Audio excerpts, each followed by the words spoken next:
Imagine you're a German soldier stationed on the Eastern Front in 1942. It is the middle of the night. The forest around you is silent. Snow covers the ground. The darkness feels almost peaceful.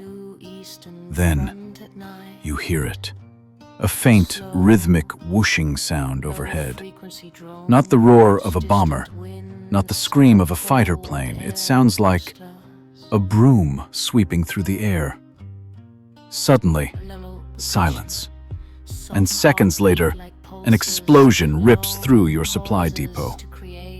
You have just encountered the Nachthexen, the Night Witches.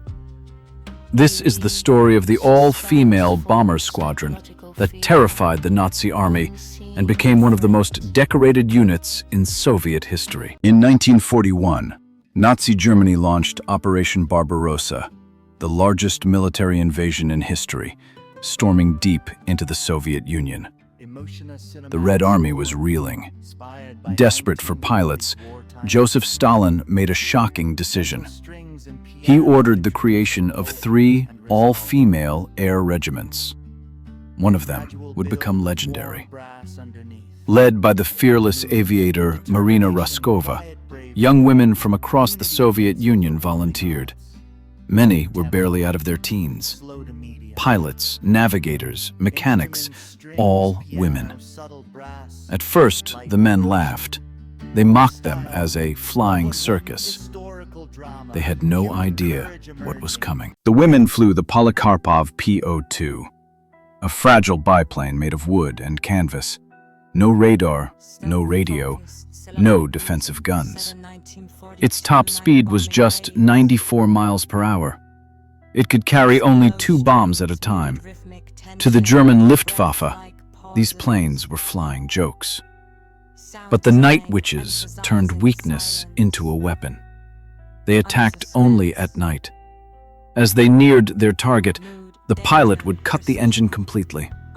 The plane became a silent glider. The only sound was wind whistling through the wires, a sound German soldiers said was like a witch flying on a broomstick. By the time they heard it, the bombs were already falling. German fighters struggled to shoot them down. The PO-2 was so slow that a Messerschmitt fighter could stall and crash trying to aim at it. Anti-aircraft guns, designed for fast planes, couldn't track the silent biplanes gliding through the dark. The Night Witches struck supply lines, ammunition dumps, and rear camps, again and again. They became a psychological nightmare. German soldiers believed the women were given drugs that allowed them to see in the dark. It wasn't true. It was fear. The missions were brutal. Some pilots flew up to 18 missions in a single night. They flew without parachutes to carry more bombs. Temperatures were so cold that engine oil would freeze mid-air.